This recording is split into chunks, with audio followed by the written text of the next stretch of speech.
শ্রীমা অতি সহজ সরল ভাষায় বুঝিয়েছেন কি করলে ঈশ্বরকে পাওয়া যায়। নমস্কার বন্ধুরা, আমার এই ইউটিউব চ্যানেল সিম্পলি সঞ্চিতাতে আপনাদের সবাইকে স্বাগত। যারা আমার চ্যানেলে নতুন বন্ধু তাদের উদ্দেশ্যে বলছি, যদি আপনাদের আমার এই চ্যানেলটি ভালো লেগে থাকে তো প্লিজ লাইক শেয়ার সাবস্ক্রাইব করার রিকোয়েস্ট রইল। প্রথমে শ্রী শ্রী মা ও শ্রী শ্রী ঠাকুরের চরণে শত কোটি কোটি প্রণাম জানিয়ে আজকের এপিসোড শুরু করছি। শ্রীমা ছিলেন খুবই সাধারণ। তিনি স্বয়ং মা আদ্যাশক্তি মহামায়া মা সরস্বতী হয়েও অতি সাধারণ জীবনযাপন করতেন। শ্রীমা ছিলেন শ্রী শ্রী রামকৃষ্ণ পরমহংসদেবের ধর্মপত্নী।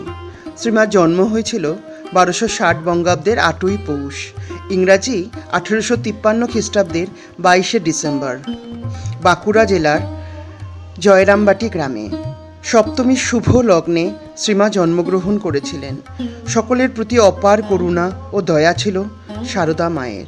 সবাইকে তিনি নিজের সন্তান রূপে জ্ঞান করতেন।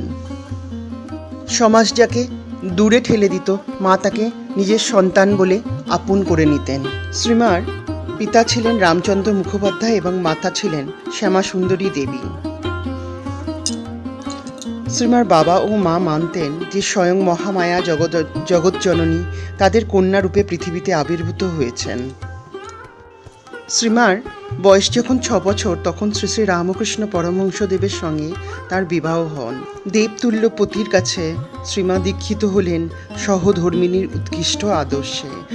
1873 খ্রিস্টাব্দে ফলহারিণী কালী পুজোর রাতে সারদা মাকে কালী জ্ঞানে শ্রী শ্রী ঠাকুর পুজো করেছিলেন।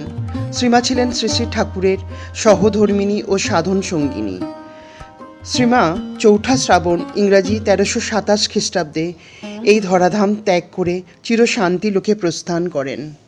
আমাদের সবার প্রিয় আদরের শ্রদ্ধার শ্রী শ্রী মা অতি সহজ ভাষায় বলে গেছেন এবং পথ দেখিয়েছেন ঈশ্বরকে পাওয়ার।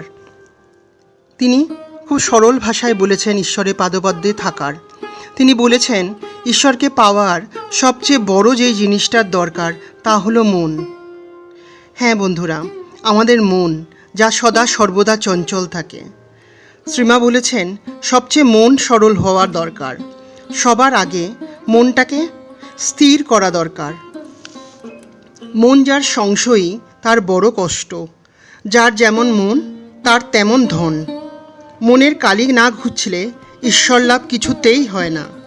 শ্রীমা বলেছেন কে কি করেছেন, কার কি দোষ, অত পরের খোঁজে তোমার কি দরকার।